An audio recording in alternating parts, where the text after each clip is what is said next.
નમસ્કાર વિદ્યાર્થી મિત્રો, આપણે લાસ્ટ લેક્ચરની અંદરમાં concept of management related discussion કરી ચૂક્યા હતા કે જે એક પ્રોજેક્ટ ક્રિએટેડ કરવા માટે એક આખો કન્સેપ્ટ ક્રિએટેડ ઓફ મેનેજમેન્ટ જે important part of project A project development દરમિયાન કેટલા ડિફરન્શિયલ ફંક્શન બેઝ ઉપર ડિફરન્શિયલ એસેસમેન્ટ એસ્પેક્ટ ઉપર જે વર્કિંગ કરવાનું થતું હોય છે એના રિલેટેડ આપણે નોર્મલી ડિસ્કશન કર્યું હતું. નેક્સ્ટ જે પોઈન્ટ રિલેટેડ ડિસ્કશન કરવા જઈ રહ્યા છીએ, COCOMO model. Important question of set. 3 માર્ક્સનો ક્વેશ્ચન છે. 3 માર્ક્સની અંદર મોસ્ટ ઓફ ટાઈમ 99% એક્ઝામની અંદરમાં પૂછવામાં આવે છે COCOMO model. COCOMO stand four constructive cost model. Constructive cost model કે જ્યારે તમે કોઈ પણ મોડેલ કન્સ્ટ્રક્ટિવ કરતા હોય ત્યારે એની અંદર કોસ્ટ બેઝ મેન્ટેનન્સ વર્કિંગ જ્યારે થતું હોય ત્યારે એની અંદરમાં કોકોમો મોડેલનો યુઝ કરવામાં આવે છે. કોકોમો કન્સ્ટ્રક્ટિવ કોસ્ટ મોડેલ, આખું કોકોમોનું એ રીતનું ફૂલ ફોર્મ થતું જોવા મળે છે. તો એની અંદર 1 by 1 પોઈન્ટ વાઇઝ આપણે ડિસ્કશન કરીએ. બેરી બોહિયમ introduced software estimation model known as constructive cost model developed by બોરી બોહિયમ કે જે એને એસ્ટિમેશન માટે એક કોસ્ટ એસ્ટિમેશન માટે એક મોડેલ તૈયાર કર્યું કે જેથી ઇઝીલી મેન્ટેન ઓફ કોસ્ટ કે કોસ્ટનું વર્કિંગ છે ઇઝીલી મેન્ટેન કરી શકીએ એટલા માટે એક એના મોડેલ તૈયાર કરવામાં આવ્યું અને એ મોડેલનું નામ રાખવામાં આવ્યું COCOMO model. Only for use cost base. જે કોકોમો મોડેલનો યુઝ થાય છે એસ્ટિમેશન માટે related of cost and developed by Barry બોહિયમ.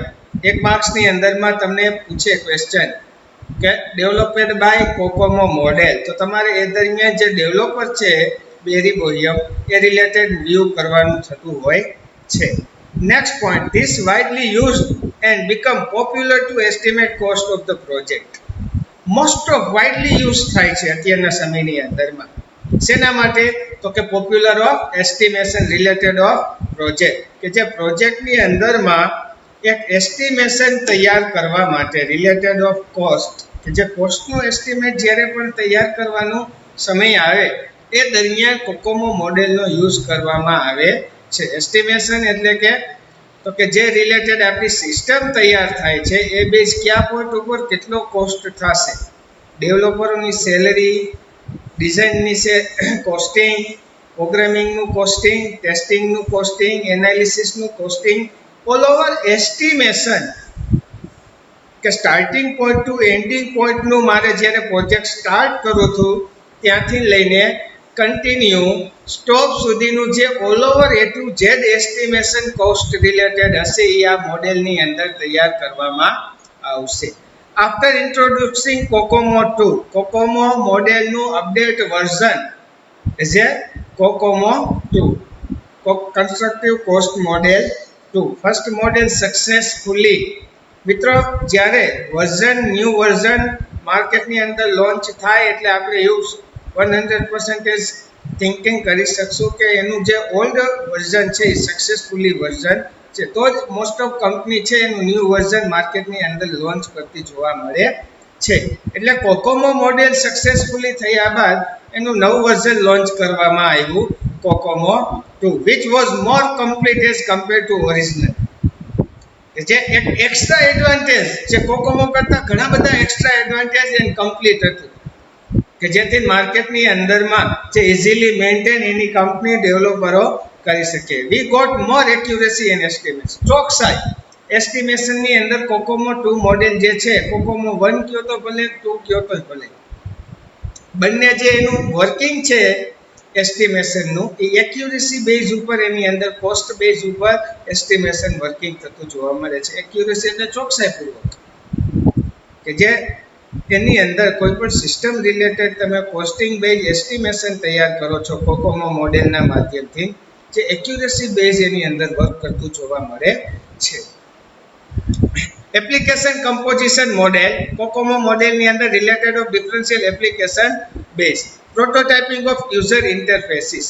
એક એની અંદર પ્રોટોટાઇપ તૈયાર કરવાના આવે છે related of user and with interface, કે જે સિસ્ટમ અને યુઝર વચ્ચે જે આખું એક પ્રોટોકોલ તૈયાર કરવામાં આવે છે જે કોકોમો મોડેલના માધ્યમથી. System interaction related of differential connection, જે ઇન્ટરેક્શન કે જે એક સિસ્ટમ બેઝ ઇન્ટરેક્શન વર્કિંગ એના રિલેટેડ એક પોસ્ટ બેઝ વર્કિંગ એ પણ કોકોમો મોડેલની અંદરમાં વ્યૂ કરવામાં આવે છે. Performance and technology evaluation, COCOMO મોડેલની અંદર system performance, system related technology એના રિલેટેડ પણ મૂલ્યાંકન વર્કિંગ થતું જોવા મળે છે.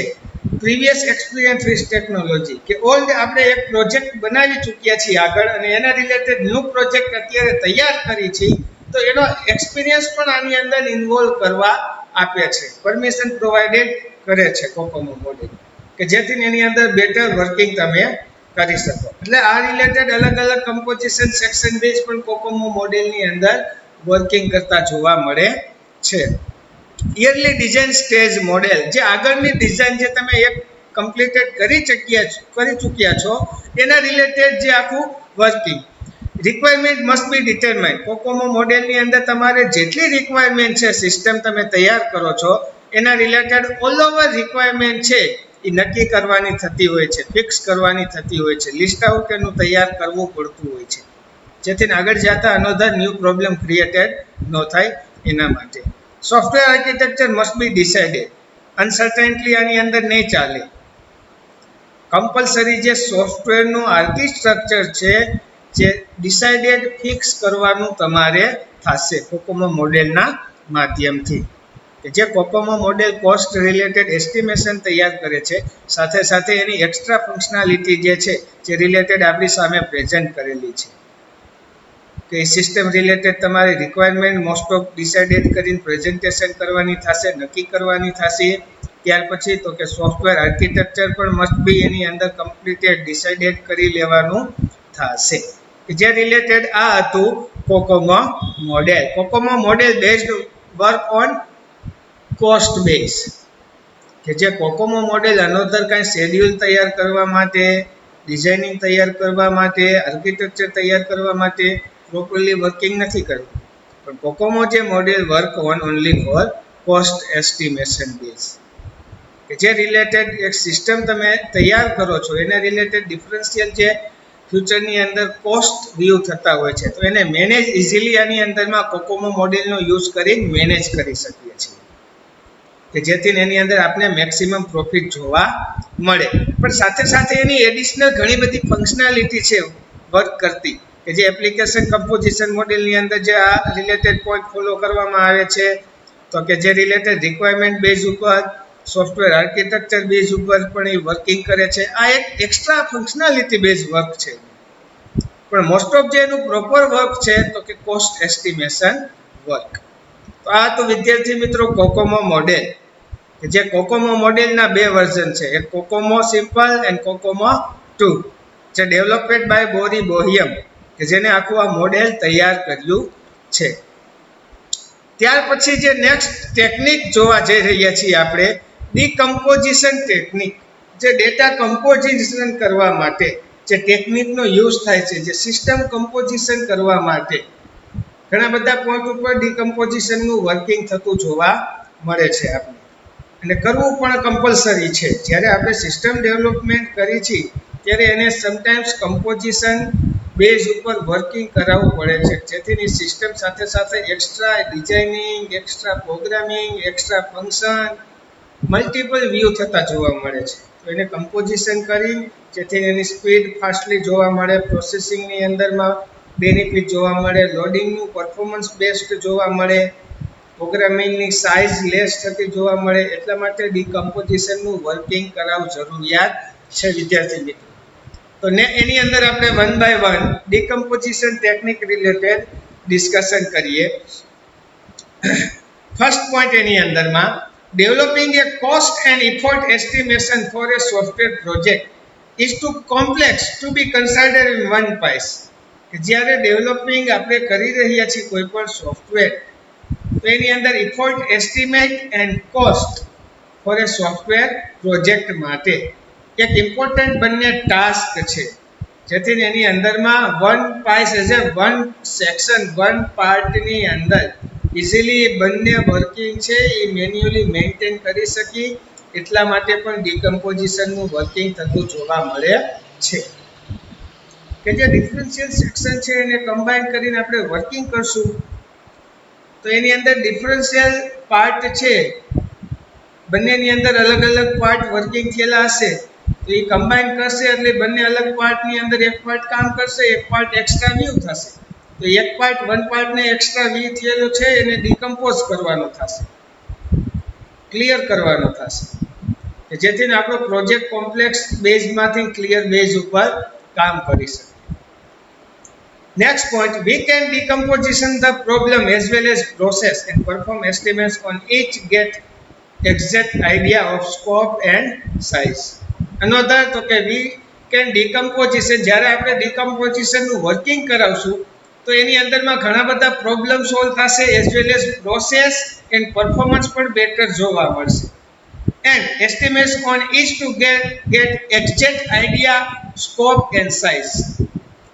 કે ડિકમ્પોઝિશન કરવાથી એની અંદરમાં આપણા ઘણા બધા પ્રોબ્લેમ સોલ્વ થશે પ્રોસેસિંગ બેસ્ટ જોવા મળશે પરફોર્મિંગ બેસ્ટ જોવા મળશે અનધર તો કે exact idea related of scope and size આપણે એ પ્રોગ્રામ પ્રોજેક્ટ રિલેટેડ સ્કોપ શું છે એ પ્રોજેક્ટ રિલેટેડ સાઇઝ શું છે એ પણ આપણી સામે ક્લિયર થઈ જશે જેના માધ્યમથી ડિકમ્પોઝિશન ટેકનિકના માધ્યમથી મલ્ટિપલ બેનિફિટ છે ડિકમ્પોઝિશન ટેકનિક કારણ કે ડિકમ્પોઝ જ્યારે સિસ્ટમનું કરવામાં આવશે જે સિસ્ટમની અંદરમાં જે પણ એક્સ્ટ્રા ડેટા હશે એને શું કરી નાખશે ડિકમ્પોઝ કરી નાખશે ક્લિયર કરી નાખશે તો એના માધ્યમથી ને મલ્ટિપલ બેનિફિટ એક સિસ્ટમ રિલેટેડ આપણી સામે વ્યૂ થશે તો કયા પોઈન્ટ ઉપર ડિકમ્પોઝિશન વર્કિંગ કરે છે ડિકમ્પોઝિશન ટેકનિકનું વર્કિંગ થાય છે તો એ વન બાય વન આપણે નીચેના પોઈન્ટ બેઝ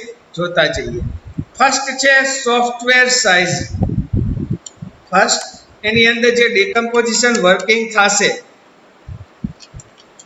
શેના ઉપર થશે સોફ્ટવેર ઉપર એની અંદર થતું જોવા મળશે કે જે રિલેટેડ એની અંદર સોફ્ટવેર સાઇઝિંગ ઉપર ડિકમ્પોઝિશન વર્કિંગ થશે કે જે સોફ્ટવેરની જે એક્સ્ટ્રા સાઇઝ છે એને પ્રોપર સાઇઝ બેઝ વર્કિંગ કરાવવા માટે ડિકમ્પોઝિશન વર્કિંગ કરાવવું જરૂરિયાત છે જ્યારે સાઇઝની અંદર ઇન્ક્રીમેન્ટ છે એની અંદર ડિક્રીમેન્ટ લાવવું હોય તો તમારે ડિકમ્પોઝિશન વર્કિંગ કરાવવું જ જોશે એક્સ્ટ્રા ડિઝાઇનિંગ હશે એક્સ્ટ્રા પ્રોગ્રામિંગ હશે ફ્યુઝિંગ લોજિક હશે બધા જ ને ડિકમ્પોઝ કરશે એટલે એની અંદર સાઇઝની અંદર લેસ જોવા મળશે ઘટાડો જોવા મળશે જેથી એના પ્રોસેસ અને પ્રોગ્રેસની અંદર બેનિફિટ જોવા મળશે તો એની અંદર ફર્સ્ટ છે software sizing direct method uses LOC as a line of code શેના ઉપર સોફ્ટવેર સાઇઝિંગ મેન્યુઅલી મેન્ટેન થશે line of code. In sizing, while indirect method like of function point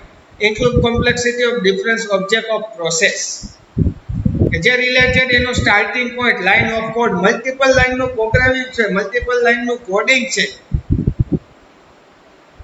દરેક લાઇન ઉપર પરફોર્મિંગ ચેકિંગ કરવામાં આવશે જે differential function point છે જે differential complexity of differential object છે દરેક ઉપર સોફ્ટવેર સાઇઝ મેન્યુઅલી વર્કિંગ કરતી જોવા મળશે કે જેથી એની અંદરમાં જે અનરેગ્યુલરી અનઆવશ્યક જે કંઈ પણ પ્રોગ્રામિંગ છે એને શું કરશે ડિકમ્પોઝ કરશે ડિફરન્શિયલ ફંક્શન પોઈન્ટ છે એટલે ડિકમ્પોઝ કરશે જેથી એની અંદર એનું પરફોર્મન્સ એની સાઇઝ મેન્ટેન થઈ શકે સ્વાભાવિક છે મિત્રો સાઇઝ જે છે જેમ ડેટા એની અંદરમાં મેક્સિમમ સ્ટોરેજ હશે એમ સાઇઝ કેવી જોવા મળશે હાઈ જોવા મળશે એ જ ડેટા આપણે સમટાઈમ્સ ડિલીટેડ કરતા જશું એટલે એની સાઇઝ કેવી જોવા મળશે લો થતી જોવા મળશે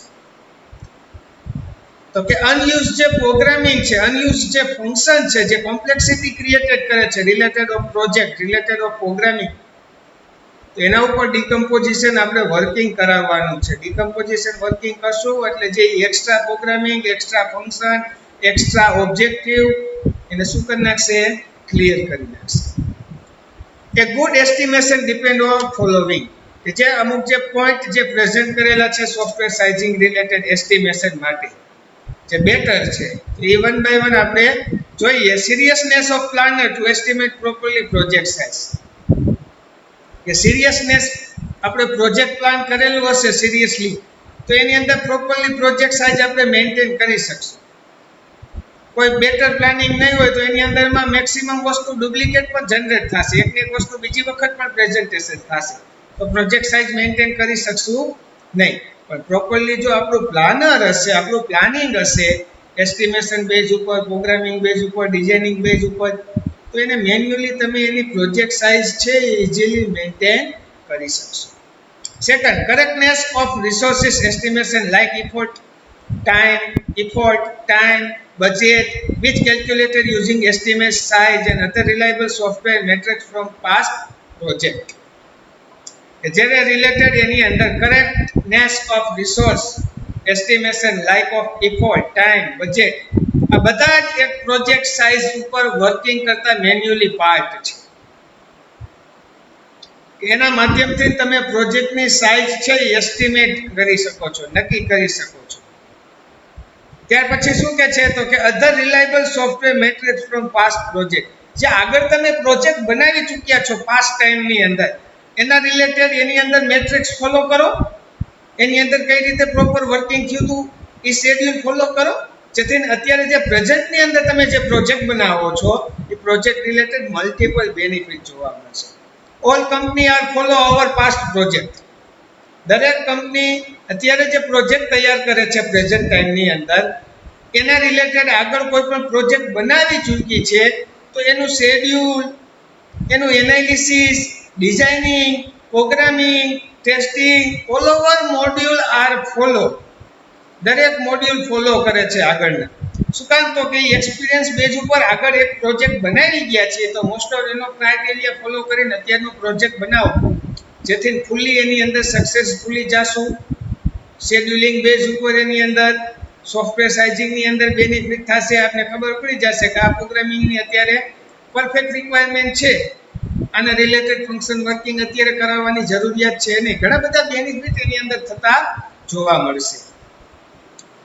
ત્યાર પછી next point, ability of the software team must correspond estimation and plan, કે જે સોફ્ટવેર ડેવલપમેન્ટ ટીમ છે એની પાસે એ રિલેટેડ એબિલિટી હોવી જરૂરિયાત છે, આવડત હોવી જરૂરિયાત છે કે એકબીજા કોરસ્પોન્ડિંગની અંદર estimation and plan cross checking કરીને વર્કિંગ કરી શકે, જેથી એક્સ્ટ્રા વર્કિંગ ન થાય. ટીમ એ અને ટીમ બી અને ટીમ સી ત્રણ ટીમ છે, ત્રણેય ટીમનું કોરસ્પોન્ડિંગ એ રિલેટેડ હોવું જોઈએ કે જેની અંદર મિસમેચ થતું જોવા ન મળે, સેમ વર્કિંગ ત્રણેયનું ક્યારેય થતું જોવા ન મળે, જેથી એની સાઇઝ છે એ મેન્ટેન કરી શકશે.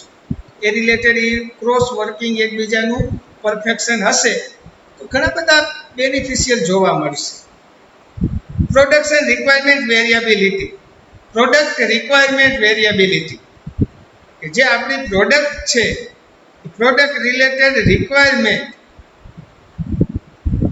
જેમ પ્રોડક્ટ રિલેટેડ રિક્વાયરમેન્ટ જરૂરિયાત બેઝ ઉપર, રિક્વાયરમેન્ટ બેઝ ઉપર જેટલી ઓછી હશે એટલું એની અંદર સાઇઝિંગ વર્કિંગ છે એ પરફેક્શન જોવા મળશે. આપણે એક્સ્ટ્રા જેમ જેમ એની અંદર એડ કરતા જશું એમ પ્રોજેક્ટની સાઇઝ છે એ હાઈ પોઈન્ટ ઉપર જોવા મળશે. એટલે એ પણ મેન્યુઅલી સેટઅપ કરવી જરૂરિયાત છે કે જે બેઝ ઉપર આપણો પ્રોજેક્ટ કામ કરે છે એ બેઝ ઉપર નોર્મલી રિક્વાયરમેન્ટ કેવી છે એને ફોલો કરો, એક્સ્ટ્રા રિક્વાયરમેન્ટને ધ્યાનમાં રાખીને ચાલો નહીં, કે જેથી project size properly manually working કરાવી શકી. નેક્સ્ટ પોઈન્ટ છે ફ્યુઝિલોજિક સાઇઝિંગ. મેં હમણાં જ વાત કરી હતી ફ્યુઝિલોજિક સાઇઝિંગ. ફ્યુઝિલોજિક કેને કહેવાય? જે એક્સ્ટ્રા લોજિક, જેનું સિસ્ટમની અંદર કોઈ રિક્વાયરમેન્ટ નથી, જરૂરિયાત નથી, જે એક્સ્ટ્રા જ પ્રોગ્રામિંગ કરેલું છે એને શું કહેવામાં આવે છે? ફ્યુઝિલોજિક તરીકે ઓળખવામાં આવે છે. એને શું કરી દેવામાં આવે છે? ક્લિયર કરી દેવામાં આવે છે, જેને ક્લિયર કરવાથી કોઈ પણ પ્રકારનો પ્રોબ્લેમ નહીં આવે અને એરર નહીં આવે, because extra programming. Fuzzy logic is a extra programming, એનું કાંઈ પણ લોજિકલી બેઝ ઉપર આ પ્રોજેક્ટની અંદર પ્રોપર વર્કિંગ છે નહીં, એઝ એ ફ્યુઝિલોજિક. ત્યાર પછી નેક્સ્ટ પોઈન્ટ છે ફંક્શન પોઈન્ટ સાઇઝિંગ. યાદ રાખજો મિત્રો, એના પોઈન્ટ મેં પ્રેઝન્ટ નથી કરેલા, સિમ્પલ પોઈન્ટ છે એટલા માટે. Function point sizing. Multiple function are use in single project. અલગ અલગ મલ્ટિપલ ફંક્શન જોવા મળશે.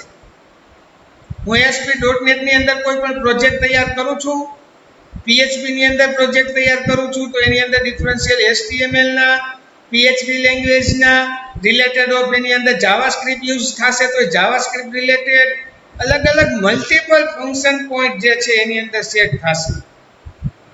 તો એ રિલેટેડ પણ તમારે સાઇઝ મેન્ટેનિંગનું વર્કિંગ એની અંદર કરાવવું પડશે.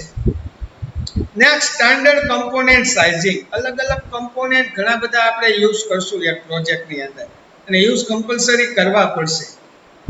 પણ એવા ફંક્શન યુઝ કરો કે એની અંદર કમ્પલસરી પ્રોજેક્ટની અંદર એવી કમ્પોનેન્ટની રિક્વાયરમેન્ટ હોય છે. આપણે ઘણીવાર ડેવલપરો થિંકિંગ કરતા હોય કે એક્સ્ટ્રા કમ્પોનેન્ટ યુઝ કરી દે જેથી ભવિષ્યની અંદરમાં કોઈ પણ પ્રકારનો પ્રોબ્લેમ ન પડે. પણ એ એક્સ્ટ્રા કમ્પોનેન્ટ છે એ સાઇઝ, પ્રોસેસ, લોડિંગની અંદર પ્રોબ્લેમ ક્રિએટેડ કરતા હોય છે. એટલે કમ્પોનેન્ટ જે ભાગ તમે સોફ્ટવેરની અંદર યુઝ કરો છો, જે રિલેટેડ કમ્પલસરી રિક્વાયરમેન્ટ હોય એ જ કમ્પોનેન્ટ એ સોફ્ટવેર કે પ્રોજેક્ટની અંદરમાં યુઝ કરો. Change sizing. Edit, update, delete working કરી શકતા હોવા જોઈએ, તો જ સાઇઝિંગની અંદર એની ટાઈમ તમે ચેન્જ કરી શકશો. અત્યારે હાઈ પ્રાયોરિટી બેઝ ઉપર સોફ્ટવેરની સાઇઝ છે, પણ અનધર કોઈ પણ યુઝરને એ સોફ્ટવેર પ્રોવાઇડેડ કરશો તો એના મેન્યુઅલી જે હાર્ડવેરના સેક્શન છે જે લો હશે તો એ સોફ્ટવેરની સાઇઝ છે એ પ્રોબ્લેમ ક્રિએટેડ કરશે. તો એ દરમિયાન કોઈ પણ કંપની છે એ મેન્યુઅલી એ સિસ્ટમ રિલેટેડ સોફ્ટવેર સાઇઝિંગ તૈયાર કરી દેતી હોય છે. તો એની અંદર સોફ્ટવેર સાઇઝિંગની અંદર એની ટાઈમ તમે ચેન્જિંગ કરી શકતા હોવા જોઈએ, એ રિલેટેડ કમ્પલસરી જરૂરિયાત છે. તો આ જે ક્વેશ્ચન રિલેટેડ ડિસ્કશન કરતા હતા મિત્રો, ડીકમ્પોઝિશન ટેકનિક. ડીકમ્પોઝિશન ટેકનિકનું વર્કિંગ છે, એક સોફ્ટવેર ઉપર પરફોર્મન્સ વર્કિંગ થતું હોય છે. જેટલા એક્સ્ટ્રા પાર્ટ છે, એક્સ્ટ્રા પ્રોગ્રામિંગ છે, એક્સ્ટ્રા ફંક્શન છે, એક્સ્ટ્રા પેજ છે, એને ડીકમ્પોઝ કરવાનું કામ કોણ કરે છે? Decomposition technique. કમ્પલસરી કરાવવું જરૂરિયાત છે, તો જ આપણે આઈડિયા જ આવશે કે આપણે જે સિસ્ટમ ડેવલપમેન્ટ કરેલી છે એની અંદર એક્સ્ટ્રા વર્ક કેટલું છે, કે જેથી એની અંદર આપણે પ્રોગ્રેસ રિપોર્ટ, પ્રોસેસ, લોડિંગ આ ફાસ્ટલી થઈ શકશે અને પરફેક્ટ આપણે આઉટપુટ મળી શકશે. એના માટે ડીકમ્પોઝિશન ટેકનિકનો યુઝ કરવામાં આવે છે. નેક્સ્ટ ક્વેશ્ચન છે વિદ્યાર્થી મિત્રો, ઓટોમેટેડ એસ્ટિમેશન ટૂલ. અત્યારે ઘણા બધા ફિલ્ડની અંદર ઓટોમેટેડ એસ્ટિમેશન ટૂલના માધ્યમથી ટેસ્ટિંગ કરવામાં આવે છે. ઓટોમેટેડ ટેસ્ટિંગ ટૂલ એટલે ટેસ્ટિંગ કરવા માટેના ઓટોમેટિકલી સોફ્ટવેરો છે, જે અલગ અલગ ફિલ્ડની અંદર મિલિટરી, એરફોર્સ, ટેકનિકલ, કોઈ પણ બિઝનેસ રિલેટેડ ઘણા બધા સોફ્ટવેર ટૂલ્સ બનેલા છે. તમને એક સિમ્પલ એક્ઝામ્પલ આપું તો આપણા કોમ્પ્યુટરને સેફ રાખવા માટે કેટલા ડિફરન્શિયલ આપણા સિસ્ટમની અંદર વાયરસ એન્ટર થઈ ગયેલા છે એને ચેક કરવા માટે નેટ પ્રોટેક્ટર એન્ટીવાયરસ આપણે યુઝ કરીએ છીએ. એક પ્રકારનું એક ઓટોમેટેડ ટેસ્ટિંગ ટૂલ જ છે. એ ટૂલનું કામ શું છે? વાયરસને ફાઉન્ડ કરી ડિલીટ કરવા. તો એવા ઓટોમેટેડ એસ્ટિમેશન ટૂલ એના સિવાયના ઘણા બધા માર્કેટની અંદરમાં છે જે ડિફરન્શિયલ ફિલ્ડ રિલેટેડ એનો યુઝ થાય છે. તો એની અંદર જોઈએ automated estimation tool uses decomposition technique or empirical model. કે આ ઓટોમેટેડ એસ્ટિમેશન ટૂલનો યુઝ કરવામાંથી એના એ ટૂલના માધ્યમથી ડીકમ્પોઝિશન વર્કિંગ થાય છે. જે અમુક એક્સ્ટ્રા વાયરસો હશે તો એને ક્લિયર રિમૂવ કરશે, ક્વોલિટી મેન્ટેન કરશે. ઘણા બધા બેનિફિટ હોય છે ઓટોમેટેડ એસ્ટિમેશન ટૂલનો યુઝ કરવાના. તો જોઈએ વન બાય વન કે જે ફર્સ્ટ ટૂલ છે SCEIT. SCEIT ટૂલ છે કે એ ટૂલનો યુઝ કયા લેવલે થાય છે? Air force and army joint programme માટે થાય છે. એરફોર્સ એન્ડ આર્મી રિલેટેડ જે કાંઈ પણ પ્રોગ્રામો છે, જે વેબસાઇટો છે, જે પ્રોજેક્ટ છે, એના base testing, clerical working, proper working આવા અલગ અલગ વર્ક માટે આ ટૂલનો યુઝ કરવામાં આવે છે. AMCOS US army cost and economic analysis centre માટે શેનો યુઝ કરવામાં, કયા ટૂલનો યુઝ કરવામાં આવે છે? એમકોસ ટૂલ. એમકોસ ટૂલનું કામ શું છે? તો કે યુએસ આર્મીનો કોસ્ટ મેન્યુઅલી સેટઅપ તૈયાર કરવા માટે એન્ડ ઇકોનોમિક એનાલિસિસ માટે. બેનિફિટ અને કોસ્ટ રિલેટેડ યુએસ આર્મીનું જે વર્કિંગ કરતું ટૂલ્સ છે એ એમકોસ છે. એની લિંક આપણી સામે અહીંયા વ્યૂ કરવી છે. તમે ઘરે બેઠા પણ આ લિંક ઓપન કરી ગૂગલની અંદર સર્ચ કરીને એના રિલેટેડ વર્ક તમે જોઈ શકો છો. CASA as a CASA US army logistic centre. Logistic centre માટેનું એક ટૂલ્સ છે જે CASA. COCOMO university of southern California. હવે કોકોમો વર્ક શેના રિલેટેડ કરે છે? Constructive cost model. તો એ કઈ યુનિવર્સિટી રિલેટેડ? તો કે university of southern California. COCOMO 2 model તો કે એ રિલેટેડ વર્ક કરે છે યુનિવર્સિટી ઓફ સાઉથર્ન કેલિફોર્નિયા. બંને મોડેલ જે છે આ એક યુનિવર્સિટીની અંદર જ કામ કરે છે. આનું કામ શું છે એ પ્રેઝન્ટ નથી કર્યું, પણ આપણે આ કોકોમો રિલેટેડ જોઈ ગયા છે. શેના રિલેટેડ કામ છે? કોસ્ટ એસ્ટિમેશન માટે. ત્યાર પછી તો કે કોકો પ્રો તો કે આઇકોનિક સોફ્ટવેર એન્જિનિયરિંગ માટે આ એક ટૂલ્સનો યુઝ કરવામાં આવે છે. કન્સ્ટ્રક્ટિવ કોસ્ટ પ્રોગ્રામિંગ બેઝ આખું એનું વર્કિંગ છે. સોફ્ટવેર એન્જિનિયરિંગ જે છે આઇકોનિક્સ એ રિલેટેડ આખું એનું વર્કિંગ છે. કુલ સોફ્ટવેર તો કે bright, Williams and Kelly A base એનો યુઝ છે. તો કે અલગ અલગ જે ઘણા બધા ટૂલ્સ મેં તમારી સામે એક્ઝામ્પલ બેઝ ઉપર વ્યૂ કરેલા છે. આ દરેક ટૂલ્સ છે જે અલગ અલગ પોઈન્ટ ઉપર કામ કરે છે અત્યારે માર્કેટની અંદરમાં. તો આ દરેક ટૂલ્સનો મેન્યુઅલી કંઈક વર્કિંગ છે જે રિલેટેડ એ એક ઓટોમેટેડ કામ કરે છે. એનું કાંઈ વર્કિંગ તમે સ્ટાર્ટ કરી લો એટલે ઓટોમેટિકલી પ્રોગ્રેસ બેઝ ઉપર વર્કિંગ કમ્પ્લીટેડ તમારી સામે પ્રેઝન્ટ કરે. તો આ જે ઓટોમેટેડ એસ્ટિમેશન ટૂલ્સ છે એસ્ટિમેશન માટેના. ત્યાર પછી નેક્સ્ટ ક્વેશ્ચન છે task network and scheduling method. કે એક પ્રોજેક્ટ તૈયાર કરો છો તો એ પ્રોજેક્ટનું કંઈક શેડ્યુલ અને ડિવાઇડેશન ઓફ ડિફરન્શિયલ ટાસ્કની અંદર એને વહેંચી દેવામાં આવે છે જેથી એની અંદર પ્રોપર અને મેન્યુઅલી વર્કિંગ કરી શકો. એક પર્સન એક ફૂલ્લી પ્રોજેક્ટ ઉપર વર્કિંગ કરે પોસિબલ નથી. એક પ્રોજેક્ટ છે તો એ પ્રોજેક્ટની સાઇઝ બેઝ ઉપર એની અંદર ટાસ્ક ક્રિએટેડ કરવામાં આવતા હોય છે જેથી બેઝ એની અંદર પ્રોપર બેઝ ઉપર કોસ્ટિંગ બેઝ ઉપર ઘણા બધા બેનિફિટ થતા હોય છે. અલગ અલગ જે ટાસ્ક તૈયાર કરતા હોય છે જે ટાસ્કને મેન્યુઅલ કરીને એનું શેડ્યુલ વાઇઝ વર્કિંગ વ્યૂ કરતા હોય છે કે જેથી પ્રોપર બેઝ ઉપર એક સોફ્ટવેર છે એ ક્રિએટેડ થઈ શકે. Task network and scheduling method related ક્વેશ્ચનની ચર્ચા આપણે વિદ્યાર્થી મિત્રો નેક્સ્ટ લેક્ચરની અંદર કરશું. તો આજનો લેક્ચર અહીંયા કમ્પ્લીટ કરું છું જે રિલેટેડ આપણે ડિફરન્શિયલ ક્વેશ્ચન રિલેટેડ ચર્ચા કરી. નેક્સ્ટ લેક્ચરની અંદર જ્યારે પણ આપણે વિદ્યાર્થી મિત્રો મળશું ત્યારે task network and scheduling method related discussion કરશું. તો આજનો લેક્ચર હું અહીંયા સમાપ્ત કરું છું. નેક્સ્ટ લેક્ચરની અંદર અવશ્ય આપણે મળશું.